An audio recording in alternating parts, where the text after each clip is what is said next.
G'day viewers, Retro Man here. Today I'm here to do a retrospective on The Barbarians, starring the bad boys of bodybuilding, David and Peter Paul. Stay tuned for more. They were rogues.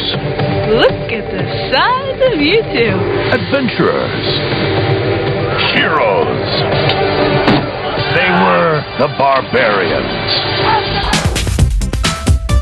Coming to you from a basement studio somewhere down under, it's the 80s Show with Australia's Retro Man. On tonight's show, Retro Man presents part 1 of his retrospective on the Barbarians. Well, what are we waiting for? Lights, camera, Retro Man. G'day viewers, Retro Man here and welcome to the 80s Show. Now today I'll be doing a retrospective on the sword and sorcery film The Barbarians from 1987.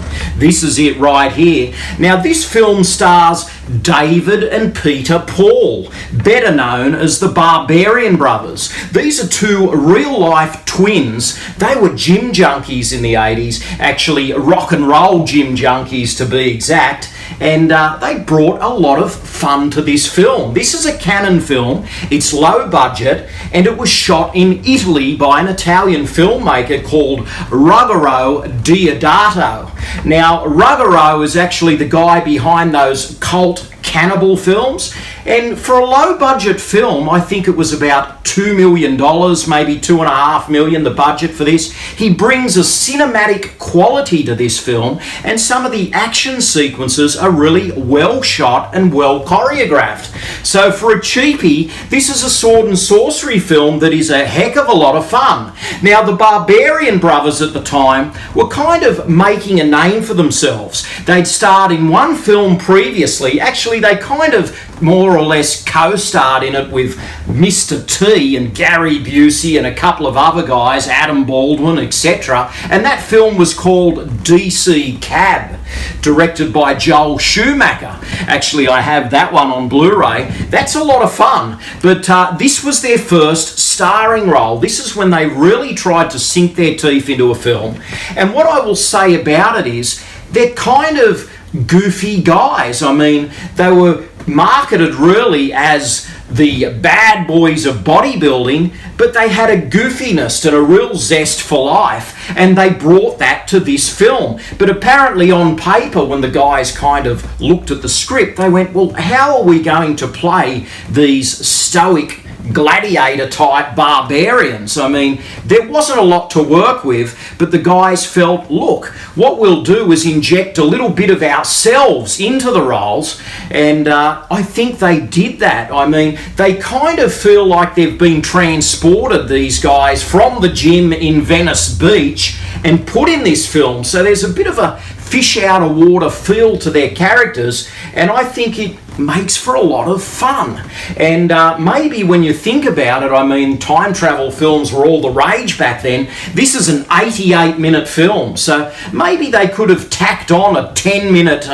prologue, you know, that made them, you know, bodybuilders in Venice getting sort of transported back in time. But they kind of went down the Conan route, and they show them as little kids, you know, and they're twins, and they're sort of growing up with this, the Ragnicks, I think they're called. They're kind of like a circus troupe, a bit of a knock-around bunch of entertainers, and these twins are kind of living with those guys. And when we first see them, when the film kicks off, I mean, they're attacked by the evil Kadar, who is played by Richard Lynch. Now, Richard Lynch always plays a great villain in films. You've probably seen him in The Sword and the Sorcerer, and he was also in that Chuck Norris Cannon film, Invasion USA, and he brings that same kind of malevolence to this role here. I mean, he's super creepy, and basically his guys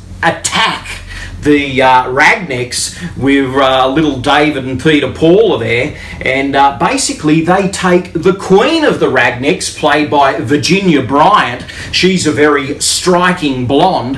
They kind of take her hostage and kidnap her, and basically Richard Lynch kind of wants to make her his woman, and hey, these two little boys, David and Peter, I mean, they really don't like this idea, and they kind of bite off Richard Lynch's fingers in this shocking scene at the start. But basically, Virginia Bryant kind of goes along with Richard Lynch, and she does that for the safety of the two little twins. So that's the setup of this film, and it's quite interesting, and it was quite well shot, the attack sequence at the start. So basically we fast forward a few years, and the Barbarian brothers, we find out, have been kind of enslaved, David and Peter, and they've grown up pretty tough, and they've become, as you know them, the Barbarian brothers. They've gone from little boys to these big muscle-bound heroes, and they haven't spent a lot of time together. I mean, they've kind of been ostracized in different parts of Kadar's camp, and basically when they come of age, he grabs the two guys together, puts helmets on them and says, look, yous two are going to fight, and they kind of fight it out, and then after that they realise, we look like each other, we're brothers, and all their memories of childhood come back, and basically they escape Kadar's clutches. And the other plot element to this film is there's a magical ruby, and this ruby is originally in the hands of the Ragnick Queen, Virginia Bryant, and she kind of hides it, and because she doesn't want basically Richard Lynch to take ownership of this magical ruby. So basically the guys, when they escape Kadar's clutches when they're a little older, they go on an adventure to find this magical ruby from their childhood, and basically the Barbarian brothers try to rescue the Ragnick Queen from the clutches of Richard Lynch. So it's a very fun film, guys. There's a lot of high adventure in this one. I mean, when the two barbarians get together, they come across Eva LaRue, who is, she's in prison there in a little jail cell, and she's actually a thief. So who better to go on a quest to find a magical ruby than to take this young lass with them who's a thief? Now, Eva LaRue that plays this jewel thief, I mean, Eva never really became a big actress. She kind of finished high school shortly before this production, and this was her first film, basically, and she did a few thereafter.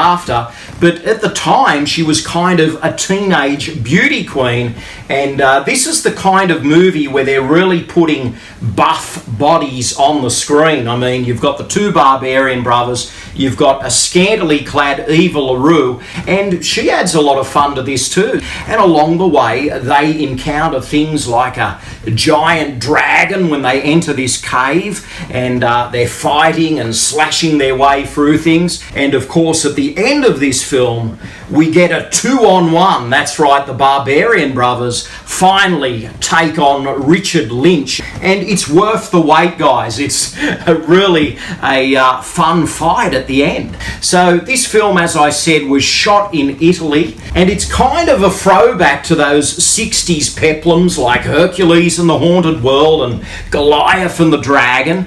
And I just think that really it's kind of, this film, a cut above some of the Conan knockoffs. I mean, you don't just get one barbarian like Conan the Barbarian, you get two barbarians this time, and that's what makes it a heck of a lot of fun.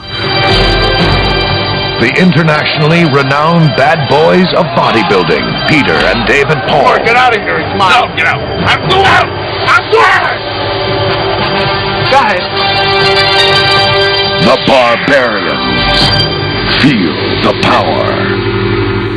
So yes, I think The Barbarians is a fun film. I've enjoyed it since the video store days in the 80s. And you know what, guys? I think I'm going to come back and talk some more about this one. So basically, stay tuned for more retrospective on The Barbarians. Yes, I'll be back with a part 2 where I talk a little bit more about the Barbarian brothers and this fun little film. So keep a lookout, guys, because you will see me again very soon. So anyway, it's been an absolute pleasure. Please like, comment and subscribe, and keep watching the 80s show because you will never know what is going to pop up next. Until next time, this is Retro Man, living the dream, 80s style. Stay gold.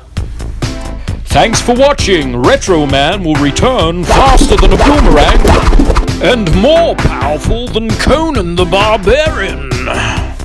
Please subscribe and good night, viewers.